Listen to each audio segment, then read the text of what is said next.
আহি গ'ল মেট্ৰিক আৰু হায়াৰ ছেকেণ্ডাৰী চূড়ান্ত পৰীক্ষা।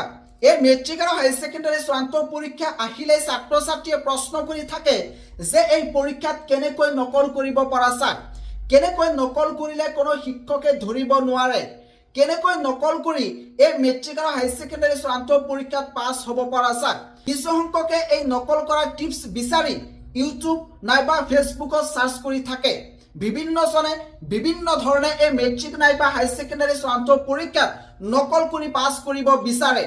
এই বছৰ নকল কৰিলে কি কি অসুবিধা হ'ব পাৰে, নকল কৰা শিক্ষাৰ্থীৰ ভৱিষ্যত কি হ'ব, নকল যদি ধৰা পৰে তেতিয়াহ'লে ছাত্ৰ ছাত্ৰীৰ কাৰণে কি কি ব্যৱস্থা ল'ব অসম চৰকাৰে, আৰু এই নকলৰ কাৰণে অসম চৰকাৰে কি কি নতুন আইন আনিছে, এই বিষয়ে এই ভিডিঅ'টোতে বিতংকৈ আলোচনা কৰিব বিচাৰিছোঁ।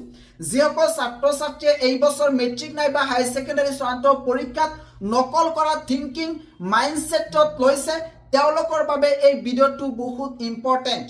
কিছু সংখ্যক ছাত্ৰ ছাত্ৰীয়ে এই মেট্ৰিক নাইবা হায়াৰ ছেকেণ্ডাৰী চূড়ান্ত পৰীক্ষাত একেবাৰে সৰু সৰু কাগজত নকল লৈ আহে, অৰ্থাৎ সৰু সৰু কাগজত এনচাৰবোৰ লিখি এক্সাম চেণ্টাৰলৈ লৈ আহে।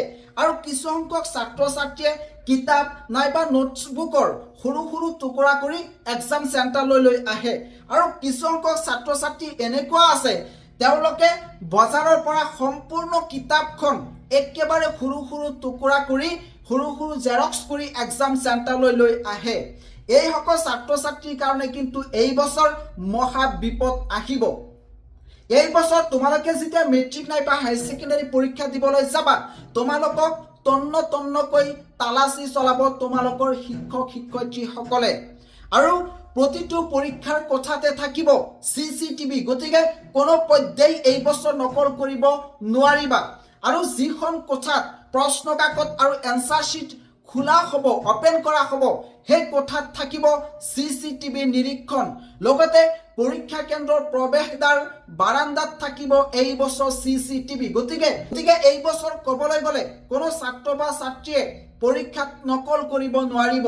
আৰু তথাপিও কিছু সংখ্যক ছাত্ৰ ছাত্ৰীয়ে যদি নকল কৰিব বিচাৰে আৰু যদি নকল কৰে আৰু সেই নকল যদি ধৰা পৰে তেতিয়াহ'লে কি শাস্তি হ'ব। 2026 চনৰ HSLC আৰু HS পৰীক্ষাত কোনো ধৰণৰ নকল বা অসৎ উপায় অৱলম্বন কৰাটো তোমাৰ বাবে, তোমাৰ শৈক্ষিক কেৰিয়াৰৰ বাবে অত্যন্ত বিপদজনক হ'ব।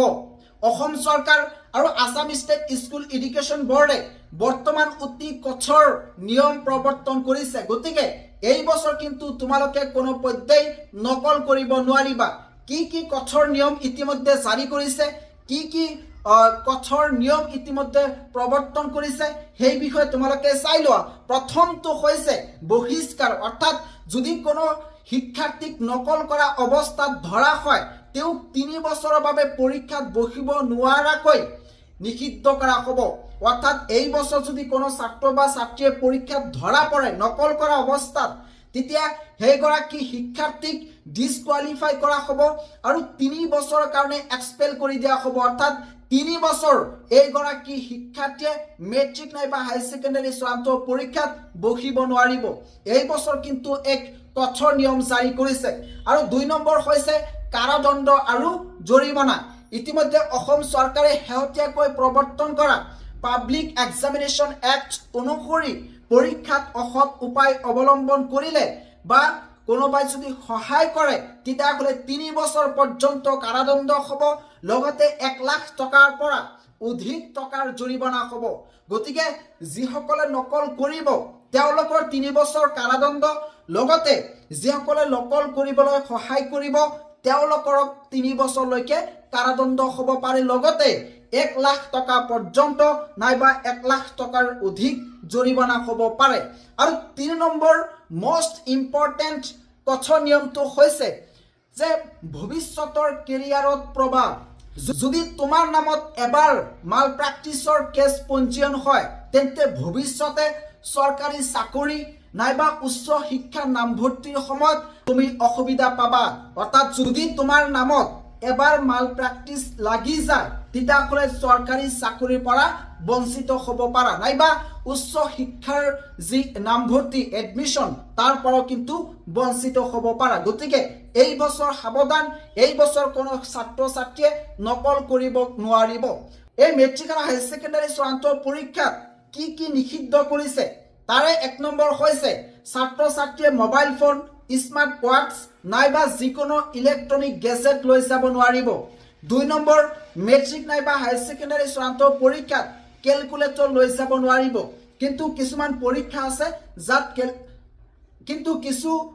কিছুমান পৰীক্ষা আছে যত ক্যালকুলেটৰ এলাউ কৰে কিন্তু মেট্ৰিক আৰু হায়াৰ ছেকেণ্ডাৰী চূড়ান্ত পৰীক্ষাত সাধাৰণতে ক্যালকুলেটৰ এলাউ নকৰে 3 নম্বৰ কোনো লিখিত কাগজৰ টুকুৰা নাইবা গাইডবুক কোনো শিক্ষাৰ্থীয়ে লৈ যাব নোৱাৰিব 4 নম্বৰ বেগত থকা যিকোনো পাঠ্যপুথি এইবোৰ কিন্তু এই বছৰ একেবাৰে নিষিদ্ধ কৰিছে গতিকে যদি কোনোবা ছাত্ৰ বা ছাত্ৰীয়ে এই বছৰ নকল কৰা থিংকিংটো আনিছে এতিয়াৰ পৰা আঁতৰাই দিয়া নহলে কিন্তু বিপদত পৰিব পাৰা